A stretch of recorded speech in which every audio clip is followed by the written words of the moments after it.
জান্নাত ৮ প্রকার। জান্নাত কয় প্রকার? ৮ প্রকার। ৮ প্রকার জান্নাতের মধ্যে একটা জান্নাত আছে যার নাম হলো রাইহান। সেই রাইহানে একমাত্র রোজাদার ছাড়া আর কেউ প্রবেশ করবে না। তো জান্নাত কয়টা? ৮টা। রাইহান জান্নাতে কারা যাবে? কারা যাবে? যারা রোজাদার, রোজা রাখবে, তারাই শুধুমাত্র রাইহান নামক জান্নাতে প্রবেশ করার সুযোগ পাবে। তাই আমাদের লক্ষ্য উদ্দেশ্য দৃঢ় সংকল্প এটাই থাকবে, আল্লাহ কিয়ামতের দিন আমরা যেন রাইহান নামক জান্নাতে আশ্রয় পাই ইনশাআল্লাহ। আল্লাহ সুবহানাহু ওয়া তাআলা এই নিয়াত সম্পর্কে আলোকপাত করে বলেছেন, কুল হে মুহাম্মদ সাল্লাল্লাহু আলাইহি ওয়াসাল্লাম, আপনি বলুন, কুল্লু ইয়ামালু শাকিলাতুন আলা নিয়াতিহি, অর্থাৎ প্রত্যেকটা কাজকে কিয়ামতের দিন তার নিয়াতের উপরে ওঠানো হবে। আপনার নিয়াত যদি থাকে আমি 30টাই বা 1 মাস রোজা রাখবো, কিন্তু কারণবশত আপনি পারলেন না, কিন্তু আপনার দৃঢ় সংকল্প ছিল, মনের দিক থেকে আপনি পরিষ্কার পরিচ্ছন্ন ছিলেন যে আমি রোজা রাখবো, আপনার নিয়াতের উপরে আপনার আমলকে ওঠানো হবে। বলুন সুবহানাল্লাহ। এটা হলো কোরআন থেকে দলিল, হাদিস থেকে দলিল। নিয়াত সম্পর্কে নবী সাল্লাল্লাহু আলাইহি ওয়াসাল্লাম একটি বিখ্যাত হাদিসে বলেছেন, হাদিসটি বুখারী শরীফ প্রথম খণ্ড শুরু হওয়ার আগে, বুখারী শরীফ শুরু হওয়ার আগে ভূমিকার পরে ইমাম বুখারী রাহমাতুল্লাহ আলাইহি হাদিসটা আলোচনা করেছেন। একই রকম ভাবে এই হাদিসটি আলোচনা করা হয়েছে মিশকাত শরীফ কিতাবুল ঈমান শুরু হওয়ার আগে। হাদিসটা বলছি শুনুন। নবী সাল্লাল্লাহু আলাইহি ওয়াসাল্লাম বলেন, ইন্নামাল আমালু বিন্নিয়াত, ইন্নামাল আমালু, শুধুমাত্র কাজ, আমাল মানে হচ্ছে কাজ, আমল হচ্ছে একবচন, আমল হচ্ছে একটা, আর আমাল মানে অনেকগুলো কাজ। ইন্নামাল আমালু, শুধুমাত্র কাজগুলো বিন্নিয়াত, নিয়াতের উপরেই ভিত্তি করা হয়। অর্থাৎ মানুষ যা নিয়াত করে তাই পায়।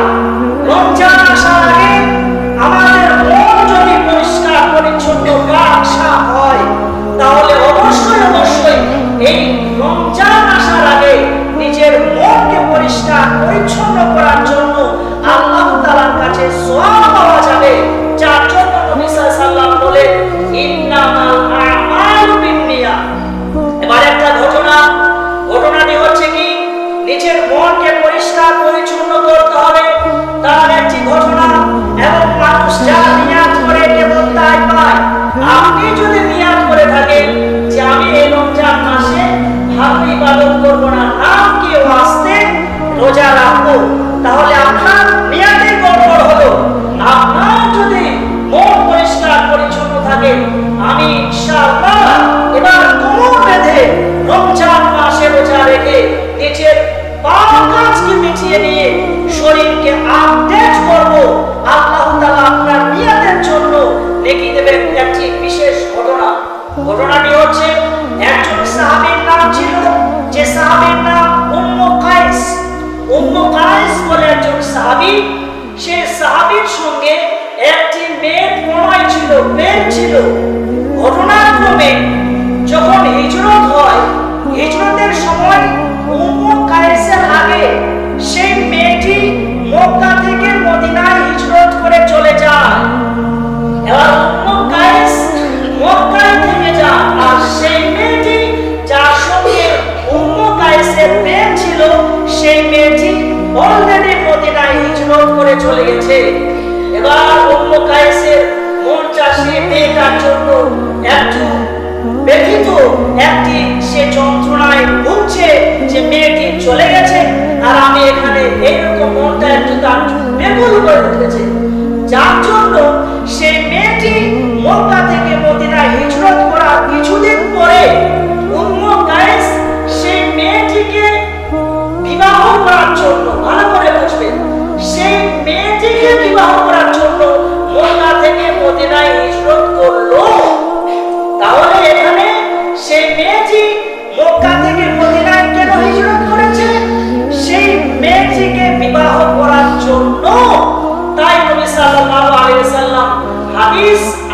অনুবাদ করে বুঝাচ্ছেন ফামান কানাত হিজরাতুহু ইলাল্লাহি ওয়া রাসূলিহি, অতঃপর যে ব্যক্তি মক্কা থেকে মদিনায় একটা বিশেষ দূরত্বের জায়গা, অতএব যে ব্যক্তি মক্কা থেকে মদিনায় আল্লাহ তাআলার জন্য হিজরত করেছে ফাহিজরাতুহু ইলাল্লাহি ওয়া রাসূলিহি, তার হিজরত আল্লাহ এবং তার রাসূলের জন্য হয়েছে। মক্কা থেকে মদিনায় যে ব্যক্তি আল্লাহ তাআলাকে খুশি করার জন্য রাসূল সাল্লাল্লাহু আলাইহি ওয়াসাল্লামের নির্দেশনা মেনে যে ব্যক্তি হিজরত করেছে তাকে হিজরতের নেকি দেওয়া হবে, কারণ ফাহিজরাতুহু ইলাল্লাহি ওয়া রাসূলিহি, সে আল্লাহ এবং তার রাসূলের জন্য হিজরত করেছে। ভালো করে শুনবেন।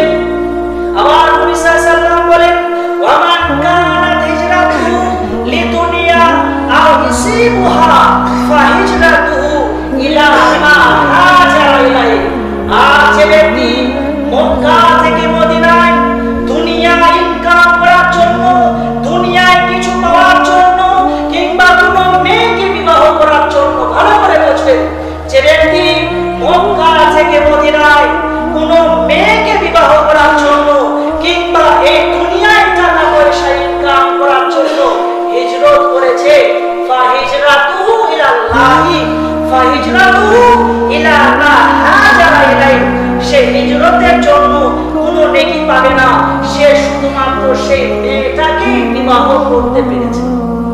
শ্রদ্ধেয় সম্মানীয় মুসাল্লিবৃন্দ, এই হাদিস থেকে আমরা বুঝতে পারলাম উম্মু কায়েস মক্কা থেকে মদিনায় হিজরত করেছিল, এটা ঠিক, কিন্তু তার নিয়ত ছিল দুনিয়া কামানোর জন্য, মেয়েটিকে বিবাহ করার জন্য, তাই সে হিজরতের কোনো নেকি পায়নি। আর যারা মক্কা থেকে মদিনায় আল্লাহ তাআলাকে খুশি করার জন্য রাসূল সাল্লাল্লাহু আলাইহি ওয়াসাল্লামের নির্দেশ মেনে হিজরত করেছিল, তারা হিজরতের নেকি পেয়েছিল।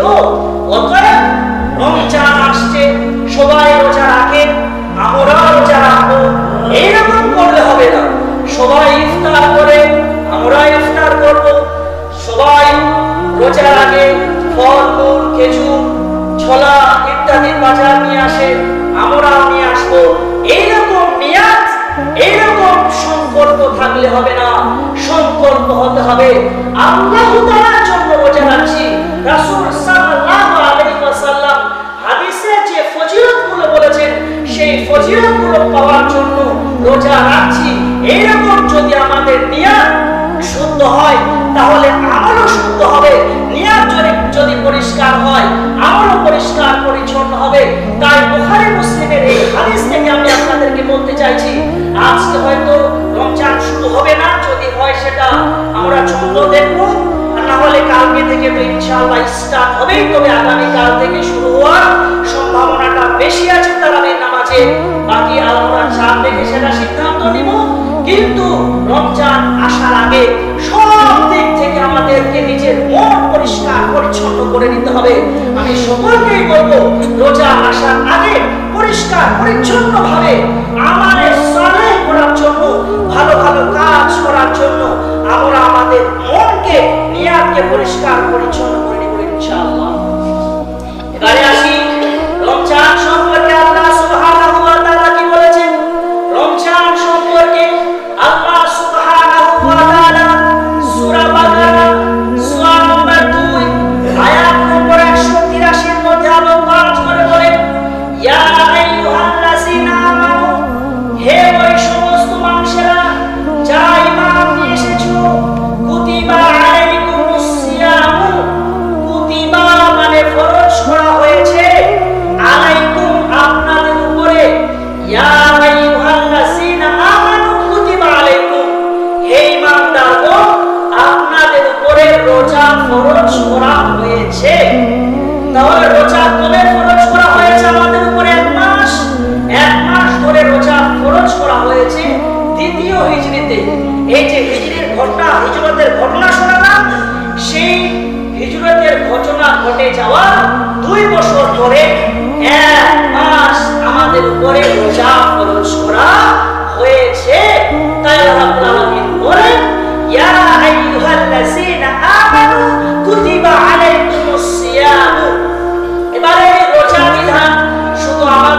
ফরজ করা হয়েছিল, নাকি আমাদের পূর্বপুরুষদের উপরে রোজা ফরজ করা হয়েছিল?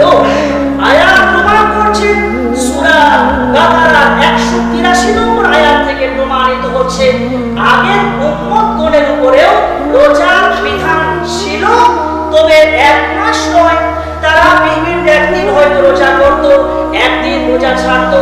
এইরকম ফর্মুলায় তাদের উপরে রোজার বিধান আল্লাহ রাব্বুল আলামিন দিয়েছিলেন। তাই আল্লাহ রাব্বুল আলামিন বলেন, কামা কুতিবা, ভালো করে শুনবেন, কামা কুতিবা আলাল্লাযিনা মিন ক্বাবলিকুম, কামা যেভাবে আল্লাহ তাআলা এই রোজার বিধান দিয়েছিলেন সেই সমস্ত মানুষদেরকে যারা আপনার আগে এই পৃথিবী ছেড়ে চলে গেছেন, যারা আপনাদের আগে এই পৃথিবী থেকে অতিবাহিত হয়েছেন, তাদের উপরেও আল্লাহ তাআলা এই রোজার বিধান দিয়েছিলেন।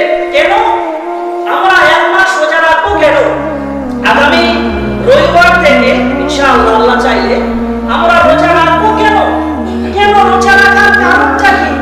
আল্লাহ রাব্বুল আলামিন বলেন, লাআল্লাকুম তাত্তাকুন, লাআল্লাকুম, হে মানুষেরা, যাতে করে আপনারা তাত্তাকুন, মুত্তাকি হতে পারেন, নিজেকে আল্লাহ ভীরু হতে পারেন, আল্লাহর ভয় যেন নিজের অন্তরে জাগে, নিজের মনে জাগে, আত্মসংযম হওয়ার জন্য, আত্মাকে পরিশুদ্ধ করার জন্য, আত্মাকে পরিশ্রুত করার জন্য আল্লাহ সুবহানাহু ওয়া তাআলা আমাদেরকে দীর্ঘ এক মাস ধরে রোজার বিধান দিয়েছেন। মর্মে আল্লাহ রাব্বুল আলামিন বলেন, লাআল্লাকুম তাত্তাকুন, যাতে করে আপনারা আত্মসংযমী হতে পারেন, আত্মশুদ্ধ করতে পারেন, যার জন্য আল্লাহ তাআলা আমাদের উপরে এক মাস রোজার বিধান দিয়েছেন। এবারে আসি রোজা কাকে বলে। রোজা শব্দটি হলো পার্সি শব্দ, ফার্সি শব্দ। আমাদের ভারতে অনেক ভাষা প্রচলিত হয় এবং সংস্কৃত, ফার্সি, উর্দু, আরবি, পালি, প্রাকৃত, মাগধি, বিভিন্ন ধরনের ভাষা আমাদের ভারতে চলে।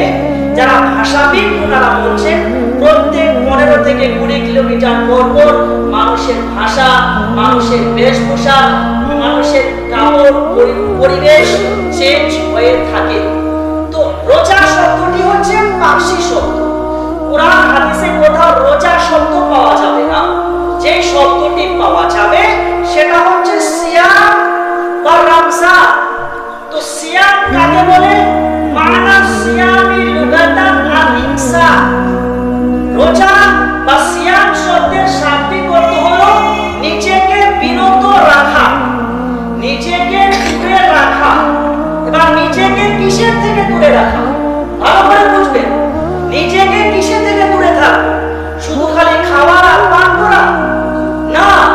রোজার একটা ডেফিনিশন আছে, সংজ্ঞা আছে। সংজ্ঞাটা হচ্ছে এইরকম, নবী সাল্লাল্লাহু আলাইহি সাল্লাম আসিয়াম যে বলেছেন, আল্লাহ তাআলা যে সিয়ামের কথা বলেছেন তার সংজ্ঞা যারা মুহাদ্দিস তারা এইভাবে দিচ্ছেন, আল ইমসাকু আনিল আকলি ওয়াশ শুরবি ওয়াল জিমাই মিনাল কালামিল লাতি মিন তুলুইল ফাজর ইলা গুরুবিশ শামস। এটা হলো টোটাল রোজার তারিখ বা সংজ্ঞা। বাংলা মানে আল ইমসাকু, নিজেকে বিরত রাখা, আনিল আকলি, খাওয়া দাওয়া থেকে, ওয়াশ শুরবি, পানাহার থেকে, ওয়াল জিমাই, স্ত্রী মিলন থেকে। এটা সামনের সপ্তাহে আমি বলবো। রোজা অবস্থায় স্ত্রী মিলন চলবে না, চললে কখন চলবে সামনের সপ্তাহে আলোচনা হবে ইনশাআল্লাহ।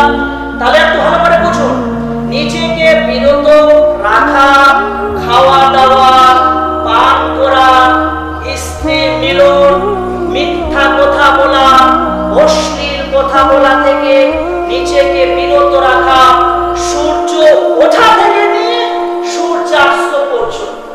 তাহলে শুধু খাওয়া আর পান করা নয়, খাবার যেমন ছাড়তে হবে সেরকম পান করা ছাড়তে হবে, নিজেকে সেলফ কন্ট্রোল করতে হবে, আত্মনিয়ন্ত্রণ করতে হবে রমজান মাসে।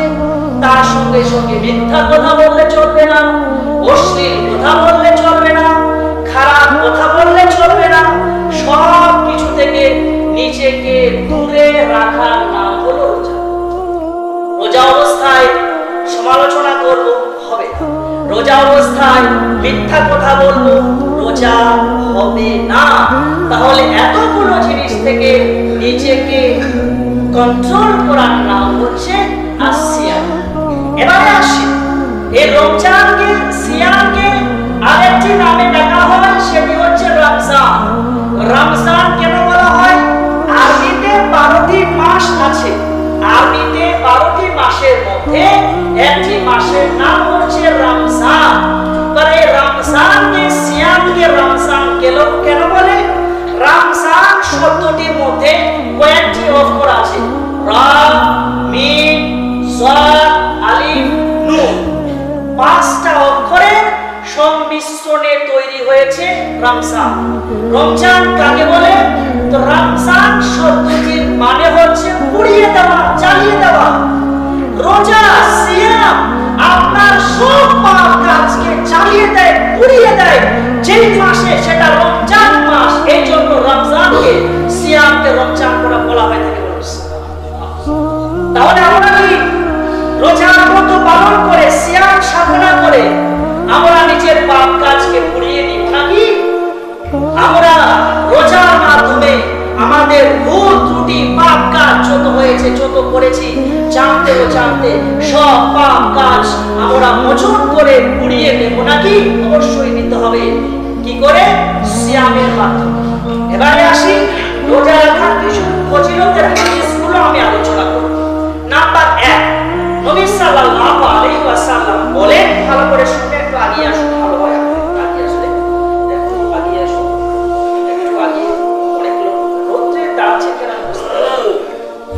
ফজিলত কয়েকটা হাদিস বলবো, যেহেতু আজকের বক্তব্যের বিষয়টাই হচ্ছে রোজার ফজিলত।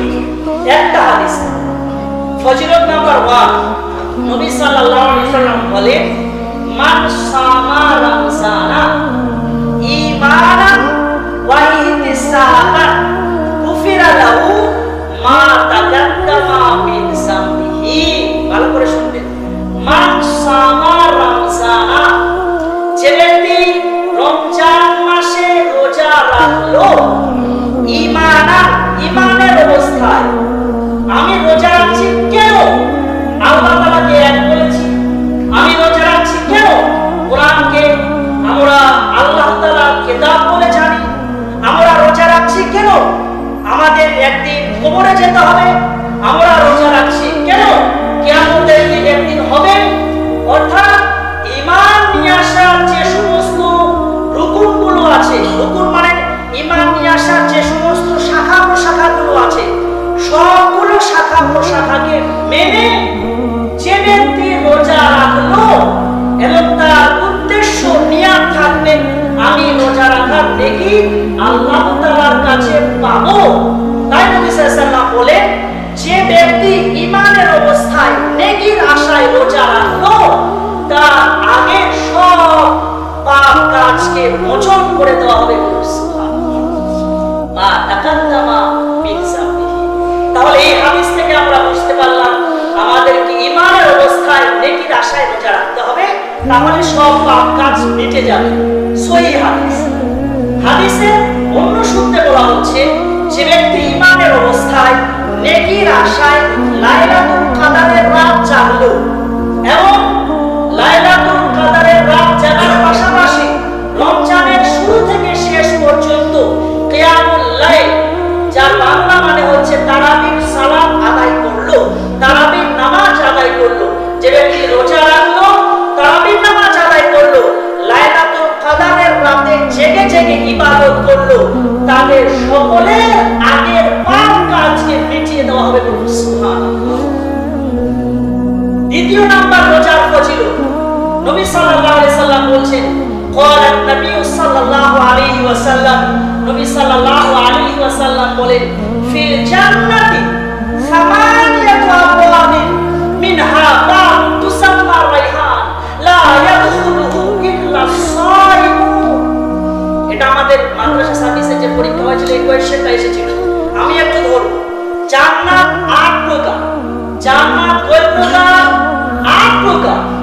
8 প্রকার জান্নাতের মধ্যে একটা জান্নাত আছে যার নাম হলো রাইহান। সেই রাইহানে একমাত্র রোজাদার ছাড়া আর কেউ প্রবেশ করবে না। জান্নাত কয়টা? 8টা। রাইহান জান্নাতে কারা যাবে?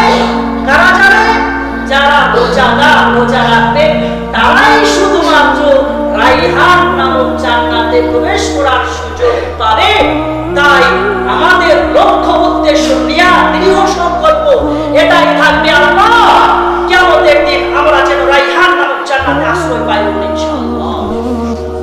ফজিলত নাম্বার 3, নবী সাল্লাল্লাহু আলাইহি সাল্লাম বলেছেন, লিসাইমি ফারহাতানি, লিসাইমি রোজাদারের জন্য দুটো খুশি, রোজাদারের জন্য বিশেষ স্পেশাল দুটো আনন্দের সময়। নাম্বার 1, আলিসাইমি ইনদা ইফতার, রোজাদার যখন ইফতার করবে, সারাদিন পিপাসায় রোজা রেখে নিজের আত্মাকে সেলফ কন্ট্রোল করে একদম সন্ধ্যাবেলায় যখন ইফতার সামনে নিয়ে বসবে, এই সময়টা রোজাদারের জন্য খুব আনন্দের সময়। আর দ্বিতীয় সময় হচ্ছে ওয়াইন্দা লিকাই রাব্বিহি ইয়াউমাল কিয়ামা, কিয়ামতের দিন নিজের রব প্রভুর সঙ্গে সাক্ষাতের সময় রোজাদারের কাছে খুব আনন্দের সময়। এই হাদিস থেকে বোঝা গেল রোজাদারের জন্য অনেক গুরুত্বপূর্ণ সময়ের মধ্যে দুটি সময় হচ্ছে, একটা ইফতারের সময় আর একটা হলো কিয়ামতের দিন আল্লাহ তাআলার সঙ্গে সাক্ষাতের সময়।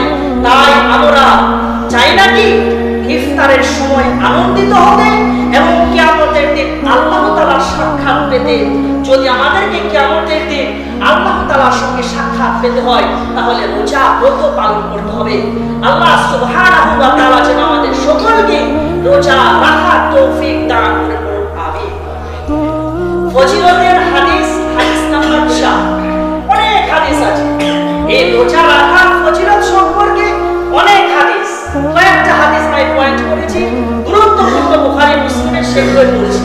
4 নম্বর হাদিস, নবী সাল্লাল্লাহু আলাইহি ওয়াসাল্লাম বলেন, মান সামা ইয়াওমান বা'আদাল্লাহু ওয়াজহাহু আনিন নারি 70 খরিফা। নবী সাল্লাল্লাহু বলেন, মান সামা ইয়াওমান, যে ব্যক্তি আল্লাহ তাআলার জন্য একদিন রোজা রাখলো, আল্লাহ তাআলা সেই ব্যক্তিকে জাহান্নামের আগুন থেকে 70,000 মাইল দূরে সরিয়ে দেবেন। কত ফজিলতপূর্ণ। 5 নম্বর হাদিস, নবী সাল্লাল্লাহু আলাইহি সাল্লাম বলে, as-সাওমু লি, রোজা আমার জন্য, ওয়া আনা আজসি বিহি, এবং আমি রোজার প্রতিদান নিজের হাতে দেব। রোজা আমার জন্য এবং আমি রোজা রাখার প্রতিদান নিজের হাতে দেব। ভালো করে শুনবেন, প্রসঙ্গক্রমে আল্লাহ তাআলা সব ভালো আমলের প্রতিদান ফেরেশতাদের হাতে দেওয়া, কিন্তু রোজার প্রতিদান আল্লাহ তাআলা নিজের হাতে দেবেন। কেন? এই হাদিসের ব্যাখ্যা উলামায়ে মুহাদ্দিসিন বলছেন যে রোজার ভিতরে লৌকিকতা কম আছে। লৌকিকতা মানে লোক দেখানো কম আছে। বলতেই হয়, যেহেতু আমরা ইমাম সাহেবের দায়িত্বে আছি, অনেক মানুষ দেখি বাজারে, বিশেষ করে বা গ্রামে হতে পারে, গ্রামে কম বাজারে বেশি, 5 ওয়াক্ত নামাজ পড়ে না ঠিকঠাক, কিন্তু মাগরিবের নামাজটা ঠিক করতে যায় বসে আছে। অনেক মুসলিম এখানে না থাকলে অন্যান্য জায়গায় আছে। আমাদের পরীক্ষিত এক্সপেরিমেন্টাল আমাদেরকে গবেষণা করতে হবে। আবার দেখা গেল বাড়িতে জামাই এসেছে, বেহাই এসেছে বা আত্মীয় স্বজন এসেছে, নিজের মান প্রেস্টিজকে বজায় রেখে চলে একটু মসজিদে নামাজ পড়তে যায়। এইরকম কোয়ালিটির মুসাল্লি বাজারে, গ্রামের সমাজে আছে। এগুলো লোক দেখানো, এগুলোকে বলে কি? লৌকিকতা। রোজার ভিতরে কোনো লৌকিকতা নেই। কিভাবে নেই? আপনার যদি মন চায় আপনি ঘরে বসে খাবার খেতে পারেন, বাইরে বলতেই পারেন রোজা আছে, কিন্তু আপনি ঘরে খেতে পারেন, সুযোগ আছে। কারণ দেখতে, বা আমি ঘরে কি করব সেটা কেউ দেখতে আসবে না, কিন্তু কেউ না দেখলেও কে দেখবে? আল্লাহ দেখে। যার জন্য রোজা প্রতিদান আল্লাহ তাআলা নিজের হাতেই রোজাদারকে সায়েমকে প্রদান করে থাকেন। যার জন্য নবী সাল্লাল্লাহু আলাইহি ওয়াসাল্লাম বলছেন, আস-সাওমু লি ওয়া আনা আজসি বিহি, রোজা আমার জন্য এবং আমি রোজা বিনিময়ে প্রদান করব। 6 নম্বর হাদিস, অনেক হাদিস আছে এই রোজার ফজিলত সম্পর্কে, মাল্টিপল হাদিস আছে। আগামী কয়েক সপ্তাহে আল্লাহ তাআলা বাঁচিয়ে রাখলে আমি সবগুলো আমার পক্ষ থেকে আমি বলার চেষ্টা করব, আপনাদেরকে বোঝানোর জন্য, আমার অভিজ্ঞতা বাড়বে। 6 নম্বর হাদিস, ভালো করে শুনবেন। নবী সাল্লাল্লাহু আলাইহি সাল্লাম বলছেন, আস-সালাওয়াতুল খামসু ওয়াল জুমআতু ইলা জুমআতি ওয়া রামাযানু ইলা রামাযানা মুকাফফিরাতুন লিমা বাইনাহুন্না ইদা ইজতানাবাল কাবাইর। বুখারী মুসলিমের হাদিস। হাদিসটাতে কয়েকটা জিনিসকে এক জায়গায় একত্রিত করে বলা হচ্ছে। এই হাদিসগুলোকে কম্বিনেশন হাদিস বলা হয় ইংরেজি ভাষায়। কয়েকটা জিনিস, কয়েকটা ফজিলতকে এক জায়গায় নিয়ে আসা হয়েছে। কি কি ফজিলত? ভালো করে শুনবেন। নবী সাল্লাল্লাহু আলাইহি সাল্লাম বলেন, আস-সালাওয়াতুল খামসু, 5 ওয়াক্ত নামাজ। আস-সালাওয়াতুল খামস, খামস মানে 5, আস-সালাওয়াত মানে নামাজ। আস-সালাওয়াতুল খামসু, 5 ওয়াক্ত নামাজ। ওয়াল জুমআতু ইলা জুমআতি, এবং আজকের জুমা সামনের জুমা আসা পর্যন্ত, আজকের জুমা সামনের জুমা আসা পর্যন্ত। ওয়া রামাযানু ইলা রামাযানা, এবং এই বছরের রোজা সামনের বছরের রোজা আসা পর্যন্ত সব কাজের কাফারা হয়ে যাবে। সুবহানাল্লাহ। তাই নবী সাল্লাল্লাহু আলাইহি সাল্লাম বলেছেন, আস-সালাওয়াতুল খামসু ওয়াল জুমআতু ইলাল জুমআতি ওয়া রামাযানু ইলা রামাযানা মুকাফফিরাতুন লিমা বাইনাহুন্না। মাআল্লাহ হাদিসের শেষে কিন্তু একটা ভাষা নিয়ে এসেছে, সতর্কবাণী হিসেবে। এটা কিন্তু খুব ডিফিকাল্ট, সবাই পারে না, পারতে হবে। হাদিসের শেষে নবী সাল্লাল্লাহু আলাইহি সাল্লাম বলছেন, মা লাম ইউশাল কাবাইর। অন্য বর্ণনায় আছে, ইজা ইজতানাবাল কাবাইর, যখন সংশ্লিষ্ট ব্যক্তি, অর্থাৎ যিনি 2025 সালে রোজা রাখলেন, 26 সালে রাখবেন, বা 24 সালে রেখেছিলেন, 25 সালে রাখবেন, গত সপ্তাহে জুমার নামাজ পড়েছিলেন, এই সপ্তাহে এসেছেন, 5 ওয়াক্ত নামাজ পড়েন, এই ব্যক্তিদের পাপ কাজকে মিটিয়ে দেওয়া হবে। হাদিসের শেষে একটা কথা বলা হয়েছে, ইজা, যখন ইজতানাবা, সেই ব্যক্তিটি বেঁচে থাকবেন কাবাইর, কাবিরা গুনাহ থেকে। যখন সেই ব্যক্তিটি কাবিরা গুনাহ করবেন না, অর্থাৎ সেই ব্যক্তি যদি জিনাকারী না হয়, ব্যভিচারী না হয়, কারো জিনিস চুরি না করে, মিথ্যা সাক্ষী না দেয়, মিথ্যা কথা না বলে, হারাম জিনিস না খায়, তবে সেই ব্যক্তির সমস্ত পাপ কাজকে মিটিয়ে দেওয়া হবে। তাই আমাদেরকে এই সমস্ত কাবিরা গুনাহগুলো থেকে বেঁচে থাকতে হবে। আল্লাহ সুবহানাহু ওয়া তাআলা যেন আমাদেরকে কাবিরা গুনাহগুলো থেকে বেঁচে রেখে রোজার ফজিলত পাওয়ার তৌফিক দান করেন। আমিন। এবার আমার বক্তব্যের শেষ পয়েন্ট ছিল, রোজা কার জন্য ছাড়। রোজা কার জন্য ছাড়, এই কথাটা বলার আগে আমি দুটো জিনিস আপনাদেরকে বুঝাবো। সেটা কিভাবে? মনে করুন, এখন আমরা যা চাঁদ দেখতে পাচ্ছি, এখানে আমরা দেখতে পাচ্ছি ফজরের আজান যে টাইমে হচ্ছে, জামাত আমরা দেখছি 5:15। আগামী আজকে জুমার নামাজের পরে মসজিদ কমিটির সম্মানীয় সভাপতি, সেক্রেটারি সাহেব, কেশিয়ার সাহেব এবং আরো যারা 5 ওয়াক্ত মুসাল্লি আছেন, যখন আমরা একটা স্পেশাল টাইম তৈরি করব, যে ফজর তারা ভাত খাওয়ার জন্য, সাহারির জন্য কখন ওঠানো হবে, তারাবির নামাজের সময়, তো যখন আমরা এই সময়টা ঠিক করব, তখন আগের সময়টা ডিলিট হয়ে যাবে। তখন কি আমরা কেউ বলতে পারবো যে এই সময় না? কারণ ছিল এক, হয়েছে। এটাকে বলা হয় আরবি ভাষায় নাসিখ মানসুখ। এটা আমাদের এসএসসি পরীক্ষায় এসেছিল। কোরআন মাজিদে এরকম 21টা, জালালউদ্দিন সুয়ুতি রাহমাতুল্লাহ আলাইহির মতে 20 থেকে 21টা আয়াত আছে, যে আয়াতগুলো আগে হুকুম আলাদা ছিল, এখন নতুন হুকুম নিয়ে আসা হয়েছে। আগে আলাদা